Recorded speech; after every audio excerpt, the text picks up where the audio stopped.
comigo, eu tinha muita vontade de ir embora daqui de São Luís, tudo me lembrava, né? Me senti muito culpada, isso sim acontece com todas nós, mas eu fiz muito essa coisa da fuga, né? De querer viver um mundo fantástico. A fantasia para mim parecia muito mais real do que o mundo surreal aqui fora. Eu fui criada pela televisão dos anos 80, então filmes de sessão da tarde, tudo isso que era muito fantástico, era muito seguro para mim. Depois da violência eu não assistia filmes com censura maior de 14 anos, eu não conseguia conversar com a minha família, enfim, a gente não tinha essa... não era maduro, porque na verdade nunca foi para ninguém, né? Para nenhuma família. Hoje a gente já conversa sobre esses assuntos um pouco mais, mas antes não era simples. Era um suposto ladrão, né? Que entrou em casa e aí depois de lá ele saiu, violentou e matou a esposa e a filha de um senhor, enfim, ele foi preso e tudo mais. Mas toda vez que eu chorava, eu nunca chorei de raiva ou mágoa, nada disso eu sentia. Eu tinha muita saudade de mim, porque eu tinha me transformado e não sabia em quê. Eu era aquela Milena de 14 anos e que de repente eu me transformei em outra coisa, né? Eu não me sentia mais pura, mais limpa, nem digna. Então o que me doía não era o que ele fez comigo, foi o que eu fiz comigo depois, né? Do tempo passar e não me achar merecedora mesmo, esse tipo de coisa. O abuso sexual é a segunda maior violência cometida contra crianças e adolescentes no Brasil, ficando atrás apenas das notificações de negligência e abandono. E na maioria das vezes, o abuso é cometido por alguém da própria família da vítima. Olha, estudos apontam que 90% desses casos de crimes cometidos contra criança e adolescente, no que tange a violência sexual, eles são cometidos por pessoas ou familiares ou do ciclo social dessa criança e desse adolescente. Então, por isso a dificuldade de investigação, porque eles acontecem muito na intimidade da criança e do adolescente. E além de acontecer nessa intimidade, essa pessoa que tem uma referência para essa criança, para esse adolescente, ela consegue envolver e trabalhar com o silêncio dessa criança e desse adolescente. A maioria dos autores de abusos sexuais são homens, sem nenhum tipo de transtorno. São homens comuns, sociáveis, acima de qualquer suspeita, como explica a professora e psicóloga Artemira Sawaia. É muito importante que a gente retire o caráter de psicopatologia do abusador doméstico, tá? O abusador doméstico, em sua modalidade de gênero e em sua modalidade contra a criança e o adolescente, também incluindo o gênero, porque os crimes contra meninas, que são os mais comuns do ponto de vista da sexualidade, são também crimes de gênero, tá? Eles não são homens que tenham sintomas ou psicopatologias específicas, eles são homens absolutamente comuns, que têm introjetado o sentimento de controle e posse sobre mulheres, crianças e adolescentes. E é de máxima importância que a gente configure isso para que a gente não deixe de olhar para o homem comum enquanto um potencial abusador efetivamente. Porque a gente busca um imaginário psicopatológico de alguém agressivo, de alguém usuário de drogas, de alguém com determinados estereótipos que definem preconceitos que acabam distanciando a população dos abusadores usuais que são comuns. A agressão sexual é um problema cada vez mais grave na sociedade brasileira. São milhares de casos divulgados anualmente na imprensa, com vítimas de 0 a 17 anos de idade, causando revolta e indignação. Olha, aqui na DPCA nós temos crimes sexuais, principalmente contra meninas, né, do sexo feminino, e crianças e adolescentes, não há distinção de faixa etária. Infelizmente, com relação aos meninos, há a subnotificação, ou seja, esses procedimentos e essas informações não chegam até a delegacia. Isso não significa que os meninos também não são tão vítimas quanto as meninas. Com relação ao procedimento que é adotado na DPCA, assim que a gente recebe uma informação de crime, seja através de um registro de um boletim de ocorrência, uma denúncia anônima, e a gente tem outras portas de entrada através do Ministério Público, da Defensoria Pública, de escolas, enfim, igrejas. é registrado um boletim de ocorrência e imediatamente essa vítima é encaminhada para o centro de perícia. Aqui no Maranhão nós temos o único centro de perícias especializado em crianças e adolescentes do Brasil. Então essas crianças e adolescentes são encaminhadas para esse centro de perícia e lá são feitas perícias médicas, perícia social e perícia psicológica. E depois disso também essas crianças e adolescentes são encaminhadas para os centros de referência do Estado para continuar com o tratamento, porque são crimes que deixam marcas, além de físicas, psicológicas. E a ideia é que isso a gente consiga minimizar. E para que esse problema seja enfrentado, é necessário que o poder público e a sociedade compreendam que o abuso sexual tem suas raízes em outros tipos de violência.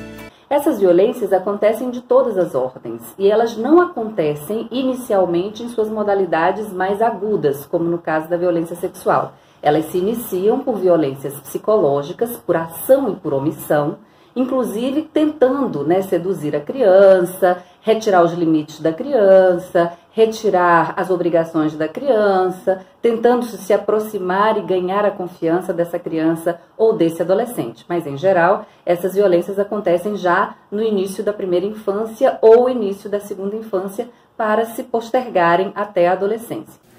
E aí, no dia 21 de setembro de 2016, eu acordei lembrando como quem lembra de um aniversário. Completou 25 anos do dia da violência. E aí eu entrei em pânico, porque eu falei, 25 anos, eu tô mais tempo do lado daqui do que os meus 14 de lá. Eu nunca mais vou ser aquela Milena. Eu preciso me acostumar, aprender a lidar comigo.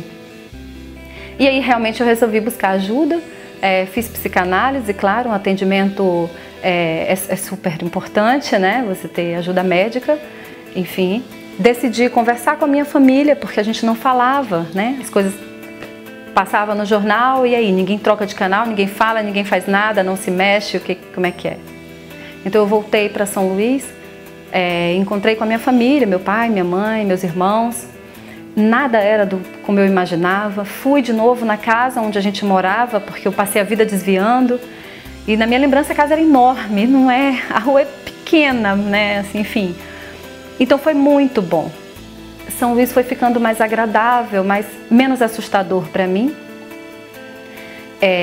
E durante todo esse processo eu escrevia porque me ajudava, Os exercícios que eu fazia com meus alunos eu passei a fazer comigo. E nessa escrita eu criei um personagem chamado Márcio. Ele é a construção dele, ele é uma mistura da minha família com amigos, enfim, da escola, do bairro. E para ele eu consegui dizer tudo o que eu queria ter dito para as pessoas. Em uma carta que tomou uma dimensão de 76 páginas. E aí nesse meio tempo eu entrei para um curso de oficina de escrita que eu me mantinha justamente porque me ajudava. E nesse curso tinha uma editora. Eu mandei algumas páginas dessa carta, e aí ela me convidou para publicar. As vítimas de violência sofrem uma série de problemas de ordem física e mental, como a gravidez indesejada, doenças sexualmente transmissíveis, isolamento, uso de drogas, estresse pós-traumático, depressão, síndrome do pânico e até o suicídio. Por isso, ao se identificar uma vítima, é necessário encaminhá-la imediatamente para tratar o trauma. Do ponto de vista da vítima, é de máxima relevância nós considerarmos que quanto antes ela começar atendimento profissional, mais fácil vai ser desses sintomas cederem e dela poder readquirir controle e segurança dentro das suas atitudes diárias. É importante também ressaltar que o agressor, os abusadores, normalmente rejeitam o acompanhamento profissional e fazem de tudo para dificultar que a criança, ou que a adolescente, ou que essa mulher tenham o seu acompanhamento devido. Então, é importante que a sociedade, de uma maneira geral, e os familiares próximos estejam atentos para buscar ajuda profissional com a máxima urgência possível ao se suspeitar efetivamente que a criança esteja em situação de violação de seus direitos. E é importante destacar que às vezes a criança pode ser direta ou indiretamente ameaçada por seu agressor para que ela não vá ou para que ela não aceite a ajuda profissional. E mais uma vez eu costumo fazer o seguinte questionamento. Se ela tivesse câncer, ela teria a opção de não fazer quimioterapia? Não teria. Então, ela tendo sido acometida por qualquer tipo de abuso, é de máxima relevância que ela seja conscientizada para que o atendimento profissional em saúde mental não é uma opção, é uma necessidade e uma urgência, e que isso seja percebido pela família como um todo. A família e a sociedade precisam se atentar para esse tipo de crime que tem destruído sonhos e a vida de muitas crianças e adolescentes, tanto de famílias de classe baixa quanto média e alta. Em um dos abrigos que eu faço parte, tem uma garota que completou 12 anos agora e ela passou por uma violência com o padrasto dela. E com a permissão da mãe, enfim, envolvida com drogas, uma situação familiar bastante delicada.